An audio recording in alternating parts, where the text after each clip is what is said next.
Bonjour à tous et bienvenue, c'est le Carl Actu numéro 21, votre rendez-vous live au cœur du territoire. Au sommaire, la une du jour avec l'accueil fiscal de proximité.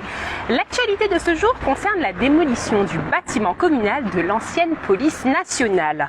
Comme je vous le disais, aujourd'hui nous sommes au Gosier. Nous allons aujourd'hui aborder la démolition du bâtiment de l'ancienne police nationale situé à l'angle de la rue Le Mercier et du boulevard Amédée Clara qui accueillait il y a quelques années la police nationale.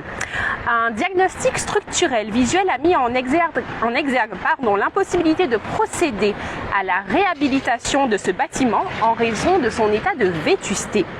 Il présente par ailleurs des risques d'effondrement qui amènent la municipalité à considérer sérieusement sa démolition dans les meilleurs délais afin de garantir la sécurité de la population. Pour en savoir plus sur ce projet de démolition, nous allons recevoir aujourd'hui Miguel Malédon, responsable des affaires juridiques à la ville du Gosier. Bonjour Monsieur Malédon. Bonjour Madame. Alors Monsieur Malédon, pourriez-vous nous parler de ce bâtiment? À quoi servait-il auparavant? Alors il faut savoir que ce bâtiment est un bâtiment communal qui anciennement était l'hôtel de ville du Gosier. Il a été mis à disposition des services de l'État, autrement dit de la police nationale. Et puis la police nationale étant partie, la commune du Gosier a récupéré ce bâtiment qui lui a toujours appartenu. D'accord.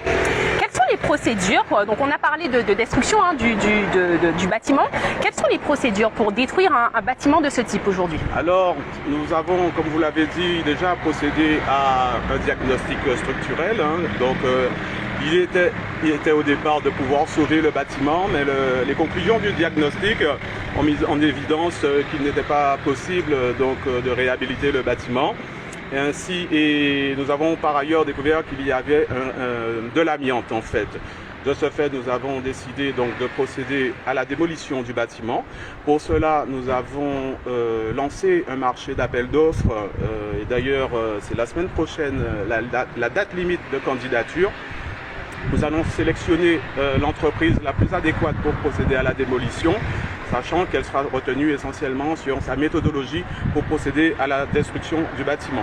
Il faut savoir que nous allons prendre aussi des arrêtés pour réglementer la circulation, assurer la sécurité du public et voilà.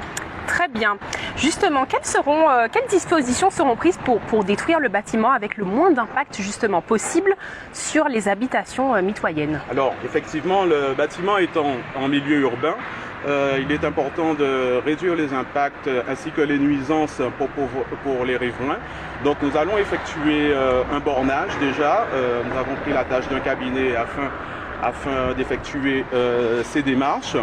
Et par la suite, nous aurons des opérations de balisage du bâtiment et nous procéderons donc au désamiantage et à la destruction du bâtiment en même temps. Voilà, l'idée étant de ne pas, parce que nous savons qu'il y a des habitations mitoyennes, et l'idée étant de ne pas porter atteinte aux habitations et aux murs mitoyens. Très bien, vous nous avez dit que la date limite pour les marchés, donc c'est bien la semaine prochaine. Donc pourriez-vous nous parler du calendrier de démolition qui est à venir? Nous allons avoir un calendrier pour que, entre le balisage, la mise en place du chantier jusqu'à l'opération de démolition et de la remise en état du terrain en elle-même, il faudra compter à peu près 5 mois maximum. 5 mois, très bien. Quels sont les documents, vous en avez déjà un petit peu parlé, mais quels sont officiellement les documents officiels obligatoires pour ce projet de démolition? Alors déjà, depuis 2021, le bâtiment, il faut savoir qu'il a été pris un arrêté de mise en sécurité. Pour autant, je vous en ai effectivement, comme j'en ai parlé, ce seront des arrêtés visant à réglementer la circulation de façon à protéger au maximum le public. Et bien sûr, nous procéderons comme toute démarche concernant des travaux à l'affichage et à la publicité en fait, afin que tous soient mis au courant des opérations en cours. Très bien, donc concrètement pour terminer sur l'actualité, Monsieur Malédon, quel est l'objectif vraiment de cette démolition? Alors à terme, une fois le bâtiment démoli, il aura vocation sur ce terrain, normalement un bâtiment R+2 devrait être construit. Donc voilà, mais pour l'heure, nous n'avons pas encore tranché quelles seraient les actions à venir du bâtiment. Très bien, mais dans un premier temps, c'est vraiment mettre en sécurité, c'est l'objectif principal. Et il y a urgence. Il y a urgence. Voilà. Très bien. En tout cas, merci Monsieur Malédon d'avoir été notre invité de ce jour et on vous dit à bientôt. Merci beaucoup. Au revoir. Au revoir. Nous allons poursuivre avec la une du jour que vous pouvez retrouver juste ici. Voilà.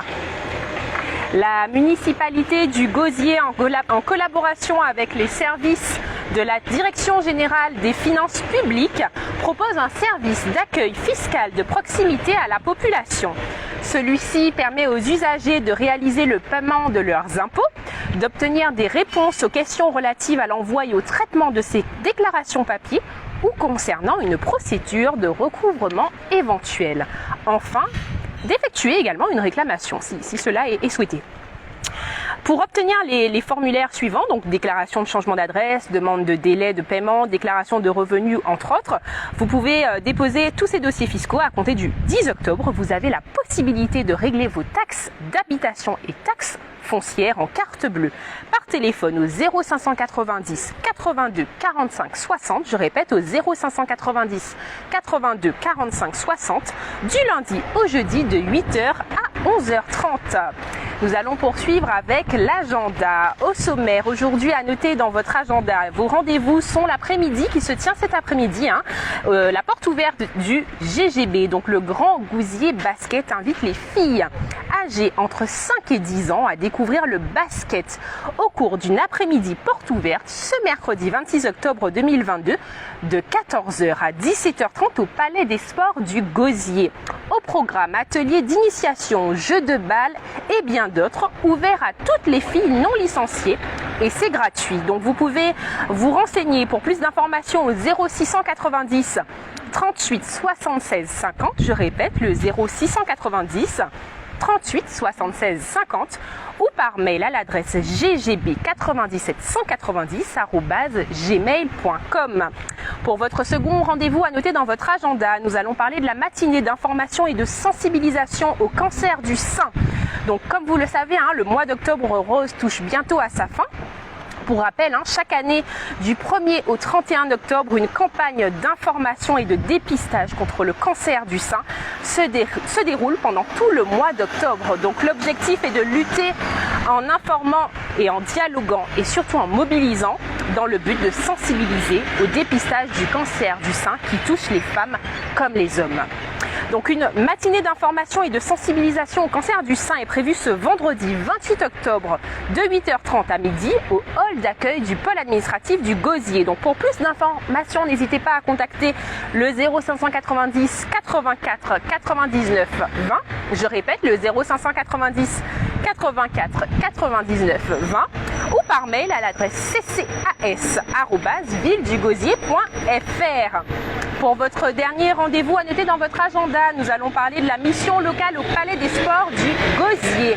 Vous avez entre 16 et 25 ans participé à une opération de proximité avec la thématique la création d'entreprises le vendredi 4 novembre 2022 à partir de 8h30 au Palais des Sports du Gosier. Les objectifs de cette opération sont nombreux, à savoir favoriser l'accès des jeunes à l'emploi et les accompagner dans leurs projets de vie, informer sur les aides et dispositifs auxquels ils ont droit et enfin mettre en place des actions de proximité en faveur de la jeunesse du territoire. Pour plus d'informations, n'hésitez pas à contacter le 0590 47 05 68, je répète le 0590 47 05 68. Et cette opération est en partenariat avec l'association Fléamango, la CCI des îles de Guadeloupe, l'ADI et la Riviera du Levant. C'est tout pour notre Carl Actu du jour. En attendant, on se retrouve très vite pour un Carl Actu numéro 22 sur un autre site de la Riviera du Levant pour votre rendez-vous live au cœur du territoire. Merci et à très bientôt.